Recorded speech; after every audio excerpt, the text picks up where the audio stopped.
everybody, welcome back to We the Dreamers. If you've ever wanted to create custom built-in closet shelves or take an existing closet and turn it into a custom pantry, you're gonna love this video. This is part 2 of my Extreme Pantry Makeover series where I'm taking this small closet in our house and turning it into a mini butler's pantry. I'm also gonna be sharing tips on wallpapering with pre-pasted wallpaper in this video, so let's dive into it.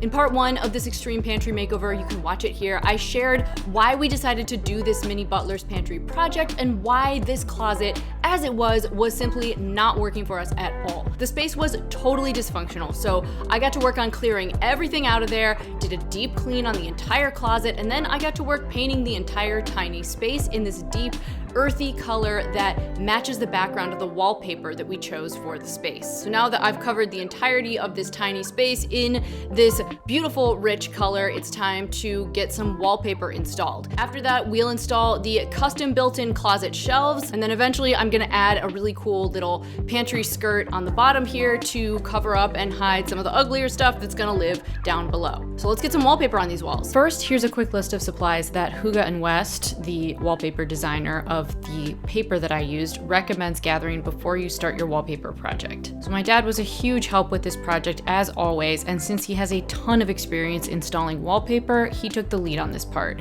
Here are some tips for a great install. So the first thing you want to do is to prep the wall. You want to make sure it's clean and dry and as smooth as possible.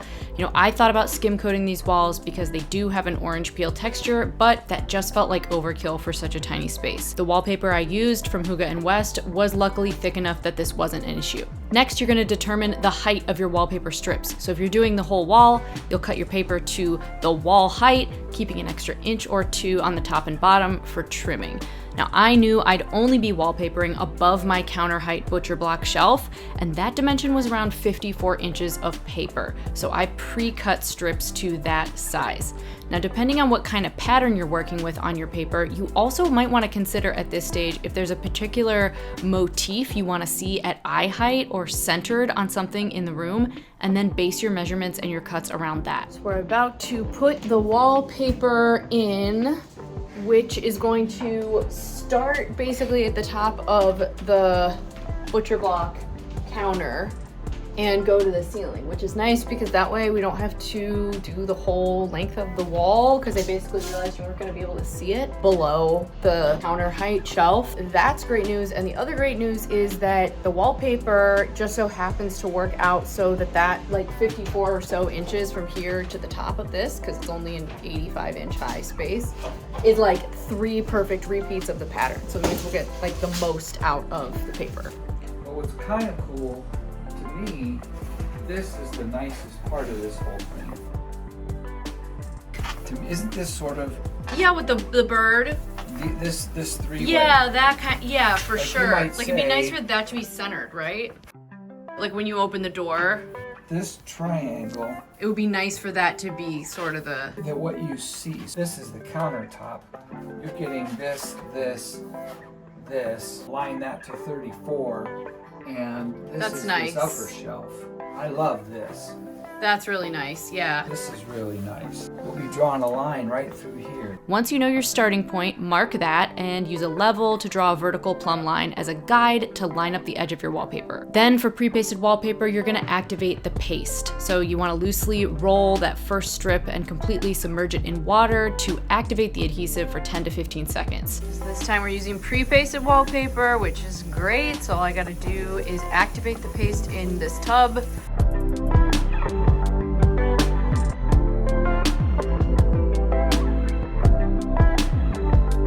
And then they recommend removing the roll by slowly pulling the leading edge of the paper out of the tray, glue side up.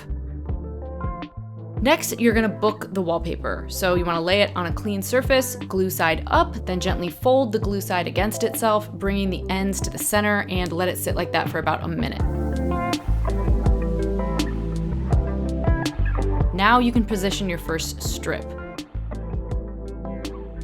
So unfold the top half, leave the bottom booked for now, and line up the top of your paper on the wall.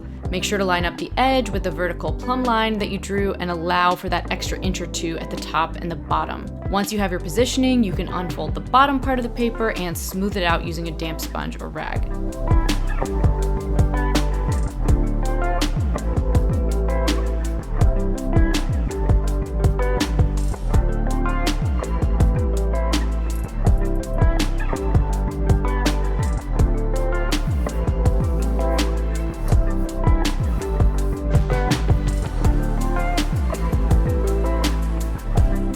Lastly, you want to carefully trim those edges with a straight edge and a craft knife, and make sure you change out the blade very, very frequently. I personally would usually be way too lazy to do this, but my dad emphasized this part is crucial to getting a clean cut and to not tearing your beautiful paper. Repeat that with the rest of your strips and match the pattern at eye level, hugging the edges together and smoothing out the air bubbles. You want to wipe everything with a sponge and warm water a couple of times to remove all the glue from the surface, and you'll be good to go.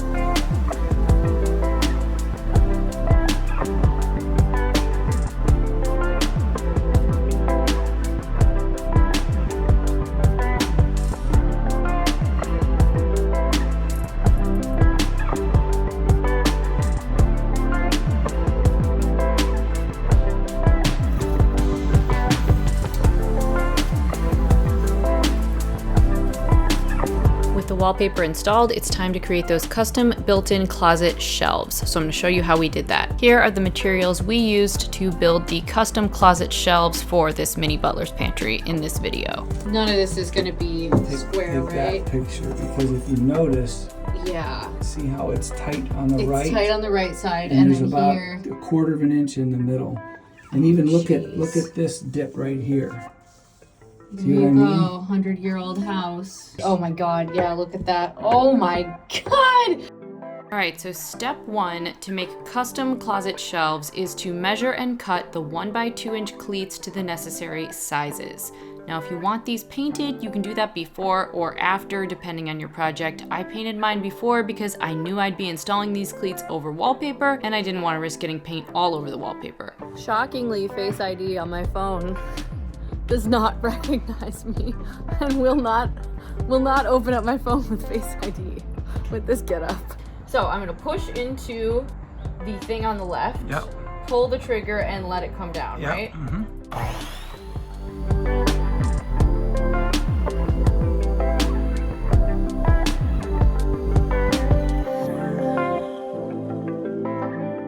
And pull it up? Yep. Okay, cool. Is like this, right?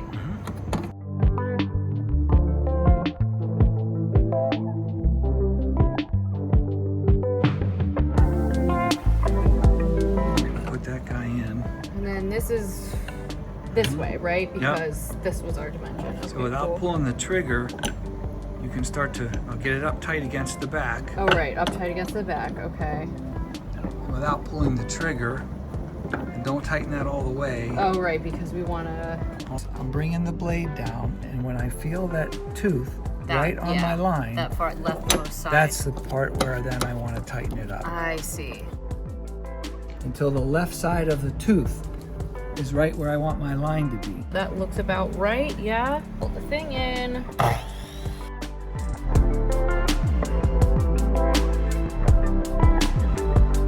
Step two, make sure your cleats are level and then install them. You can install them with wood screws if you're screwing into the studs, or toggle bolts if you're screwing into drywall. And that's true level, which is just a little hair lower than 34.5 here.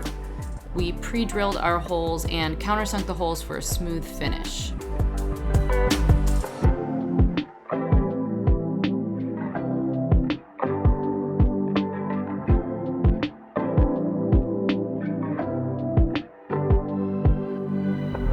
Got studs in this back wall, which is great news because the side walls have been a little bit wonky. There's like one, but we've really had to kind of get creative with some toggle bolts, and so this is a lot easier with just the wood studs to screw the cleats into.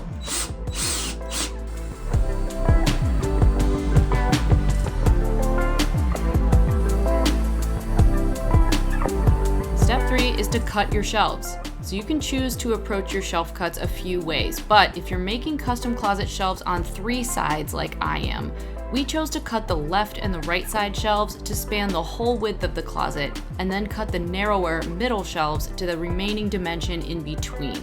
Later, we're going to attach them all with mending plates on the underside and use a nail gun to secure the shelves to the cleats below, but for now, just decide how you want to configure your shelves and cut your wood to those dimensions. We decided to make one counter height shelf out of the same butcher block material that we made our laundry counter out of, and so we cut and installed that one first before we did the rest of them. The cleats are officially done, and now it's time to cut the shelves. So we're gonna start with the butcher block, which matches the butcher block on our laundry counter. If you saw that project that we did, it's a really beautiful piece of wood, and so I think it's gonna be really nice to have the continuity and have that in there.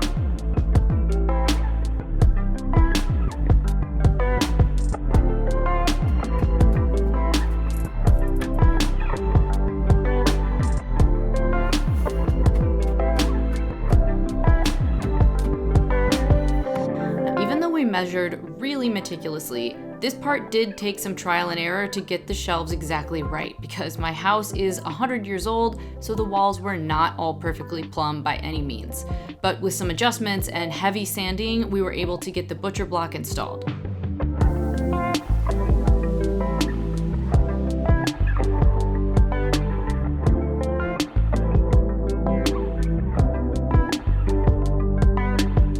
Next, it was time to do the rest of the shelves, which we're making out of plywood that I painted in the last episode to match the wallpaper background. 19 and a quarter.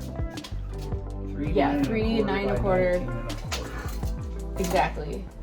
And it grows a little bit to 19 and 3/8 because the front isn't quite, or the house is 19 and a half by the time you get to this one.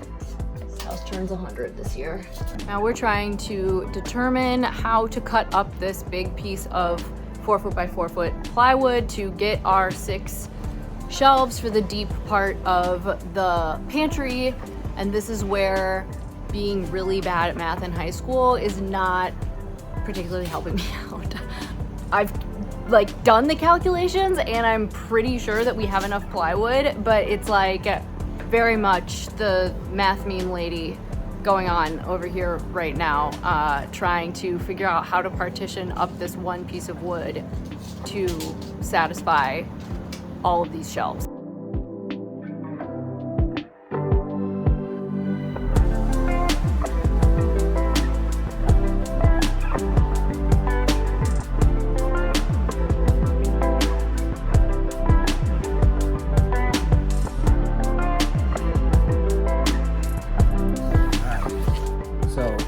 There's our line now, actually 9 and a quarter. Okay, yeah, we're gonna cut this whole part down to 9 and a quarter, and this is gonna be 2 of our shelves on the shallower deep side on the right side of the pantry.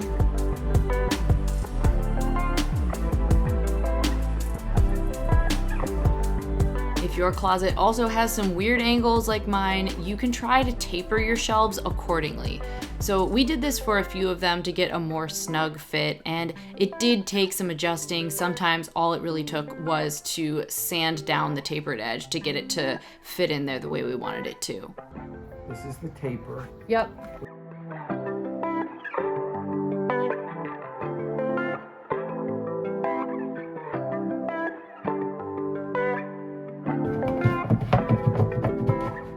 That's right, these are where the measurements were. This is how walls are not perfect. So we're gonna have to take a little off of this one. Yeah. And this guy, we need to take a sand or 2 Okay. on the tapered end, which is we're gonna try and get enough off of this thing that we can Scoot them in. get it in.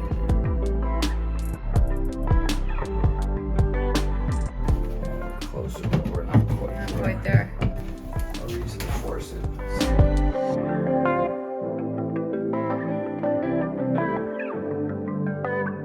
If you're making multiple shelves that are all going to be the same size like I am, you can save time by making one shelf that you know fits right and then using that one as a template to cut the rest of them. What's amazing but is, it works for a different shelf. it's actually a little It's a little short. Oh my God, yeah. Probably way too short worse. there. About the same here. Wow. So there's about an extra eighth. You know what I mean? And you'd probably never know. You won't But know. yeah. You won't know. What this tells us we could probably do this thing twice with an extra eighth on the crooked side And be on fine. the tapered side. So we can use it as a template and add an eighth of an inch. If we did it right, you know what I mean? It should have had a 90 on this side. And this is our taper. And that's our taper and our pencil. You got it? Yeah. So I'm just gonna hold the pencil away a little bit. Yeah. To get that extra eighth inch of stuff. And I'm gonna mark the side that we don't care about with an X. Yep. And this is our 90 again. Yep. So I'm flipping it over. Oh, smart. And then just use this one. It this way. Yeah, just have the cast off stuff be in the middle.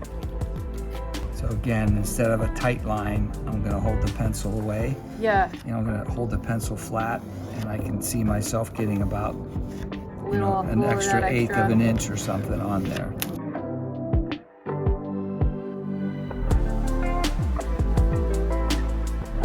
If you hold this part, Yep. I can cut this guy. Because what you want to keep is on the right. Because I want to keep what's on the right. Awesome. So we know we're good because we can see. Yep.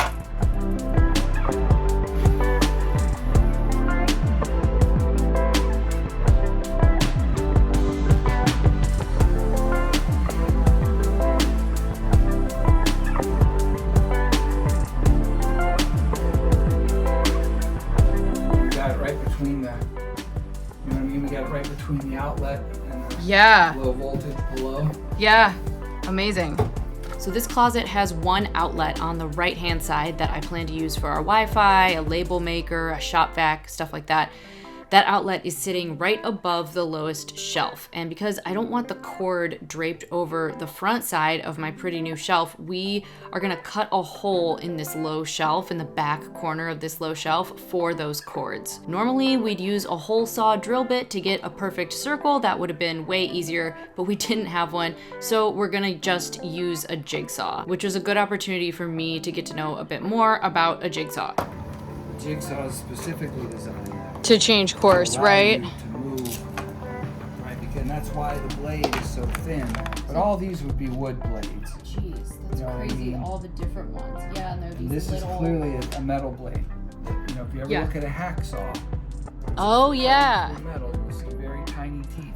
Yes, the reason I'm familiar with a hacksaw is that after I played The Tonight Show years ago, when Conan O'Brien was actually hosting it, my drummer at the time got his legs stuck in a steel fence outside of our hotel on Sunset Boulevard. And after, how many hours would you say that we tried to get his leg out of that fence? It was an hour and a half or so. At least. And everyone was like hammered because we were celebrating playing The Tonight Show and it was like big, fun, whatever. And eventually someone had to, I don't even know how they procured a hacksaw at the Grafton Hotel, but he had to be hacksawed out of this fence. I mean, the videos are from like so long ago, so it's like the grainiest video, but if I can find it, I will cut to this video now. Bob. Ow! Oh, shit! Jamie, tell us what's happening! My leg is stuck in the fence! Ah! How did it get stuck? I don't know! I think we're gonna have to saw. I think we're gonna have to saw. He's just been looped up on both knees and can't get out of the railing.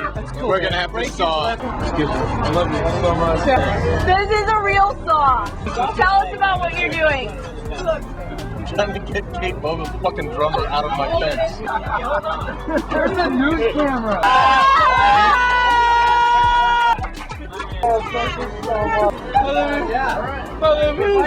So not only is this a good blade for what we're doing, but you notice it's narrower front to back, which means it has more ability to turn. You know, the deeper a blade is front to back, The harder it's going to be to maneuver it. This we're going to use for this hole. Wow. Blade's just going to go up and down.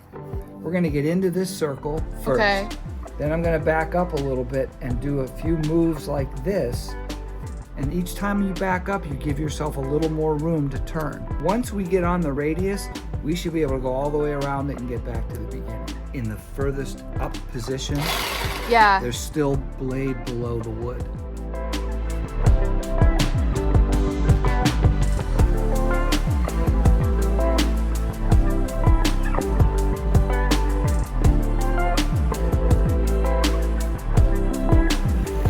So it's not the best Doesn't matter. It's looking a hole. utility for for some cords. You want to give that guy a shot? Give it a shot. I'm a little skeptical. So this project has been especially fun because my dad has been kind enough to teach me how to use a few of these power tools so I can get more comfortable with them myself. One of my big goals this year is to learn to use 3 power tools really well by myself, and I'm a total beginner, so this was a really helpful way to dip my toe in and get started. Let me know in the comments if you guys would be interested in seeing some more tutorial-based videos on how to use these tools, as I'm planning to get to know them better this year, and my dad is an expert on all this stuff, and it would be fun to make some of those, so let me know if you guys would be into that. I don't think anybody could have cut that line more perfect. Well, I cut it like This really is where slow. your perfectionism comes in. Oh, yeah, unfortunately that's like manifests in much more like grave ways as an adult. I would never have had the patience to cut it that perfect. Well, yeah, because you know what you're doing.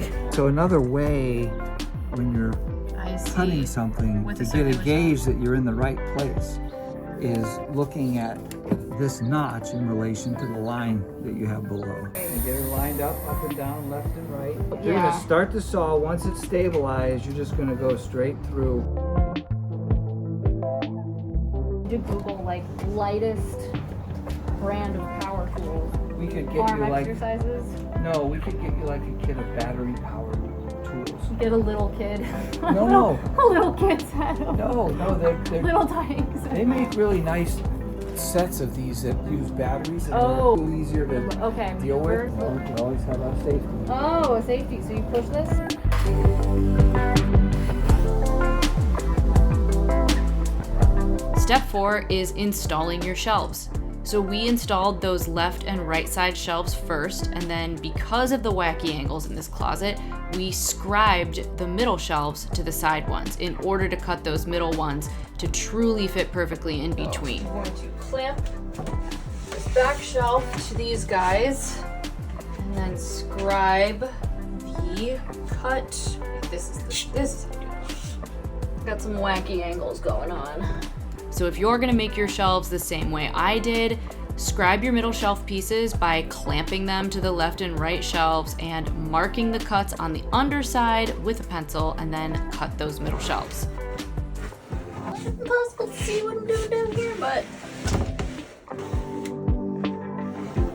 all right.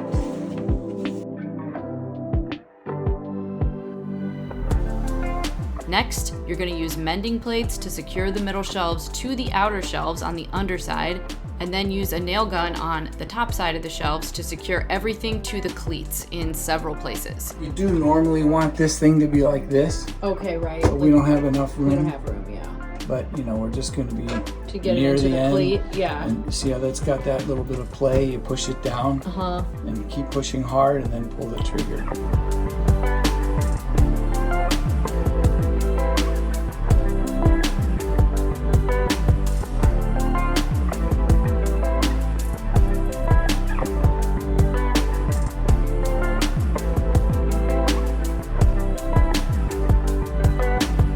So happy with how this turned out, and the next challenge is going to be figuring out how to configure this pantry skirt and curtain rod. Definitely a puzzle.